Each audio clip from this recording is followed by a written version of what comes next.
For the 33rd Sunday in Ordinary Time. Reflection questions. How would I live at Cornell if I really believed that my life here had been given to me by God? Are there ways in which I can encourage other students to live their gifts with Christ? The first reading is from the book of Proverbs. When one finds a worthy wife, her value is far beyond pearls. Her husband, entrusting his heart to her, has an unfailing prize. She brings him good and not evil all the days of her life. She obtains wool and flax and works with loving hands. She puts her hands to the distaff and her fingers ply the spindle. She reaches out her hands to the poor and extends her arms to the needy. Charm is deceptive and beauty fleeting. The woman who fears the Lord is to be praised. Give her a reward for her labors, and let her works praise her at the city gates. The second reading is from the first letter to the Thessalonians. Concerning times and seasons, brothers and sisters, you have no need for anything to be written to you. For you yourselves know very well that the day of the Lord will come like a thief at night. When people are saying peace and security, then sudden disaster comes upon them, like labor pains upon a pregnant woman, and they will not escape. But you, brothers and sisters, are not in darkness, for that day to overtake you like a thief. For all of you are children of the light and children of the day. We are not of the night or of the darkness. Therefore let us not sleep as the rest do, but let us stay alert and sober. The Lord be with you. A reading from the Holy Gospel according to Matthew. May the Spirit of the risen Christ be in our minds and in our hearts, that the wisdom of the gospel may penetrate the depths of our life. Jesus told his disciples this parable. A man going on a journey called in his servants and entrusted his possessions to them. To one he gave 5 talents, to another 2, to a third 1, to each according to his ability. Then he went away. Immediately the one who received 5 talents went and traded with them and made another 5. Likewise the one who received 2 made another 2. But the man who received 1 went off, dug a hole in the ground, and buried his master's money. After a long time, the master of those servants came back to settle accounts with them. The one who had received 5 talents came forward, bringing the additional 5. He said, "Master, you gave me 5 talents. See, I have made 5 more." His master said to him, "Well done, good, faithful servant. Since you were faithful in small matters, I will give you great responsibilities. Come, share your master's joy."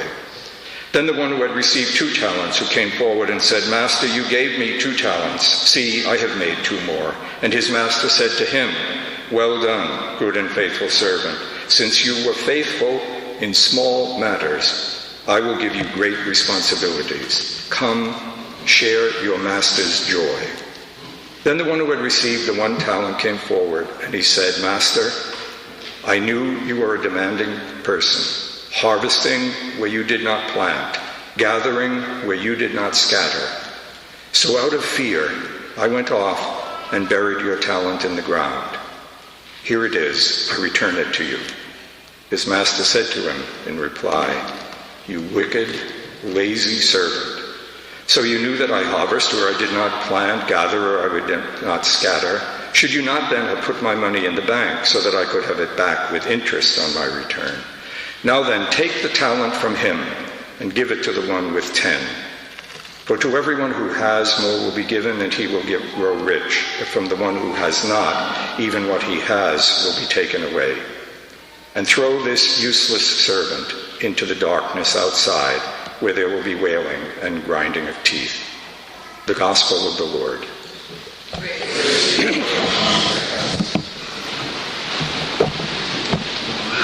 Just as a very quick preliminary, not something that I had meant to talk about, but listening to the second reading, I thought how remarkably apt it is for us, and how we see that the application of it is not just to some fear or fantasy about the destruction of the world, but to living a life in which God will inevitably appear in that life, or the presence of God will come in unexpected ways. And those who are alert and awake, no matter what happens, your response is, how can I How do I recognize the presence of God in this? How do I recognize this creative power, or this infinite love, or this profound wisdom? And then how do I live what I recognize? The reason I thought of that was that, I don't know if you noticed it in the middle, but he talked about the time when suddenly great prosperity becomes a disaster. Well, I mean, unless you're in a coma for the last couple of weeks, you know that that's exactly what has happened to us all over the world, and especially in the United States, and especially here, this very privileged place where most of the students expect to make very adequate salaries and go on. All of a sudden, that world has crumbled.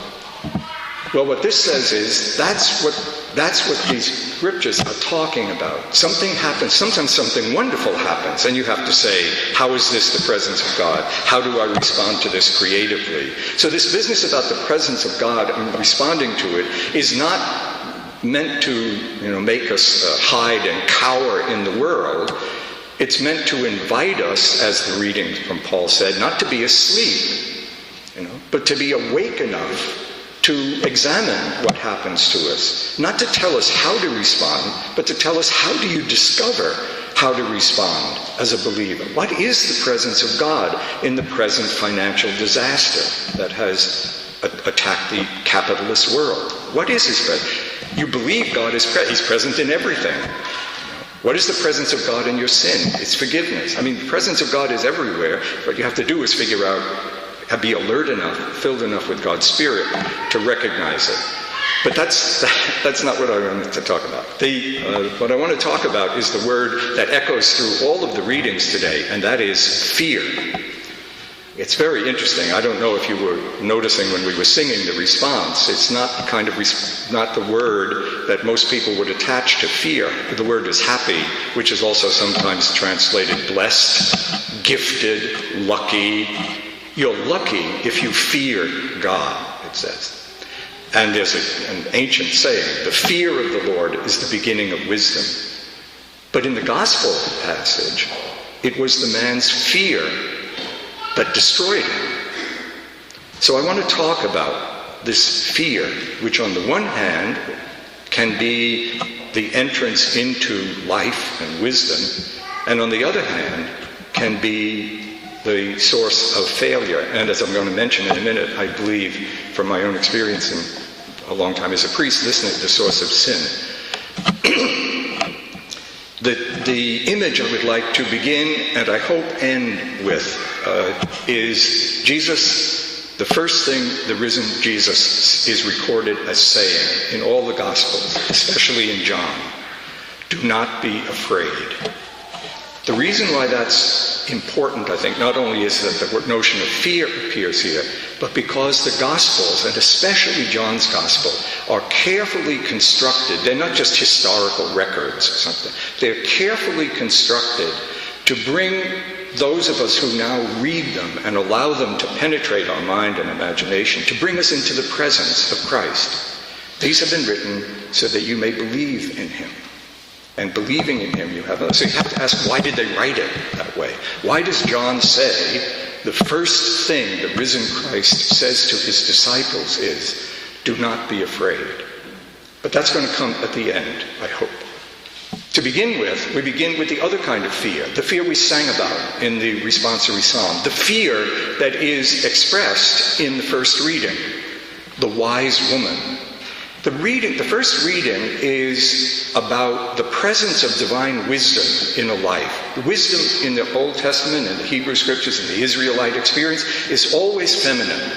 And so whenever you have the image of a woman, you also have the image of a feminine dimension of God, or the way a woman in her life might express the mystery of God if she's penetrated by the reality and power of God, God's wisdom. And that's what that description, if you remember, or go back and read it, you'll see right in the middle of it, it says she's a woman who fears the Lord.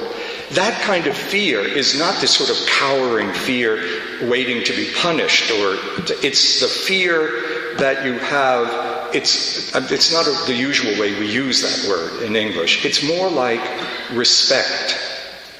The kind of fear a really good teacher should have in the presence of her students. That is, the kind of fear that that makes you stand in awe of what's there, the truth, minds, kind of fear an artist would have, kind of fear, that Dan has about music, that it's a sense of awe and respect. Because she respects the mystery of God's presence in her life, she produces this remarkable life. And that long reading, we only read part of it, is, even though it's culturally conditioned by the role of women at the time, she actually goes beyond. She invests in money. She runs things. She represents her husband at the gate of the city. She is completely alive. In Israelite religious experience, the idea God's presence expresses itself in this fully, creatively lived life. Fully alive. Right? Now, surprisingly, because God is the creative presence. So if God is the creative presence in my mind and my heart and my imagination, as they grow, as I allow this creative presence actually to be active in me, I learn how to do that, I become more alive. So for the Hebrews, the sign of God's presence in the world was prosperity, peace, a wonderful country, triumph over enemies who are trying to destroy you. There was a little hint, a little bit, in their religious experience. It shows up in 2nd Isaiah, in some mysterious poems, not about somebody who's triumphant, but about somebody who suffers. We read them all the time during Holy Week. It was just a hint. It's in Jeremiah a little bit, too. But it obviously, that notion of God's presence appearing in failure, in vulnerability, becomes present in Christianity, the crucified Christ. Notice that Paul says in one of his epistles, the crucified Christ is a stumbling block to the Jews. And it's a stumbling block because they have learned to identify God's presence in success all through the Old Testament. They had to move to recognizing God's presence in a man rejected, condemned to death, and murdered ignominiously with a bunch of criminals. It's important to remember that the crucifixion is not the end of the story. The resurrection is. So even for Christians, the sign of God's presence is the fullness of life, but it's a life that comes out of death. That's to be talked about another time. But so the first fear, the fear that brings me into a kind of completion of life and stuff, makes me recognize in others, is the fear that recognizes the reality of God, utterly different from me, infinitely different, unexpected, and yet present. But if you look at the gospel story, it's very different. The man who fails in the gospel story, he fails out of fear. And I just want to talk about that for a couple of minutes. As I said, it's been a thing I've thought about a long time in my life, having listened to people a lot, hearing confessions and stuff. I'm pretty convinced that at the root of all sin is fear. At the root by sin, meaning that which separates us from one another, that which breaks the union between us and one another, that which breaks the communion between God and me, or rejects it or refuses it. It's almost always fear. The reality of the life is something that grows slowly, and that's very important as a background to what I'm just about to say. That Jesus told this story to his disciples because he wanted to talk about the kingdom, the way God is present in your life. And he warns them about a kind of fear that can stifle the growth of that. So I just thought of a couple of ways to express this. I mean, you could think of, there are many ways you can see this. I mean, obviously as many probably as there are people here. But just a couple of them. The kind of fear that keeps me from sharing my money or my goods with other people. The fear that that I won't have what I need. The fear that there won't be enough. The kind of fear that keeps me away from other people's needs or wounds or illness. The kind of fear that makes me not have the mercy that enters the chaos of other people's lives. The kind of fear that says, I have too much to do. I have no time. I can't risk for myself the time to pray, for instance. or to listen to other people, or to sit vulnerably still, just nakedly still, in the presence of God. The kind of fear that says, I can't risk forgiving other people, because I may be done dirt by them. Or the last one I thought of, the kind of fear that says, I can't live peacefully. I have to answer evil, even very minor evil that's in my own life, other people around me with violence, with anger, or even very great violence as countries. All of those fears, right? What is at the root of them? It seems to me that what is at the root of them is, remember that phrase we've used a lot of times, that the most practical thing in the spiritual life is discovering the self you must lose and the self you must find. All of those fears, if you think about it, protect the self I must lose. So I think all three people in the gospel story had to deal with those fears. They had to grow slowly through this to come to, to fulfillment, one to disaster. But that's not the ultimate fear, I think, that this man had, the one who failed. It's not that he was afraid of loss. I think he was afraid of life. The fear that keeps me and you from gradually growing in the life of Christ is the fear of living beyond the limits that I live. The master didn't just give them money. He gave them himself. He gave them all of this power. It was too much to live with. The Christian life, you're actually gifted with Christ. That thing I say over and over again, maybe too much after communion. I was crucified with Christ, and the life that I am living now is not my own. Christ is living in me. I still live my human life, but it's a life. They were gifted, but it's too much life. Right? I don't want to go too far with this. I stay comfortable. I stay limited. After all, I'm just a human being. I don't have too much. It's enough. I go to Mass on Sunday, and a couple of times during the week I make some stroll toward prayer. And I try not to break too many rules. That's no life. That's the man who's afraid. Right? Afraid of this gift of life. Here's what I think about it this way. Think about why the Eucharist is a meal. Why is the Eucharist a ritual meal? Think about a meal. Parents provide a meal to their family. They work. If you think of people who actually produce their own food, it's even more vivid. Imagine a group of, a family which grows its own food, prepares the food, and then shares it with the kids. Or people who go to work, parents go to work, they earn money. With the money, they buy the food and the stuff. Creativity prepares it, and then they give it. The meal is giving their life to their children, right? And to one another. They give themselves to one another. In the Eucharist, that is true infinitely more. In the Eucharist, Christ becomes present and then gives himself literally so that he, in some mysterious, lives. I can actually live, Smith, with my mind and heart and all that stuff, can be alive with Christ as the one who creates that life. But it's scary. It's better just to do, don't do too much. Go to Mass, So, I've now come to the end. I would like to suggest that if you come to the Eucharist today, when you place your hand on your tongue and the priest or the minister says to you, the body of Christ, that you, as vividly as you can, picture to yourself the Christ who is offering himself to you, me, as our life, and hear him say, do not be afraid.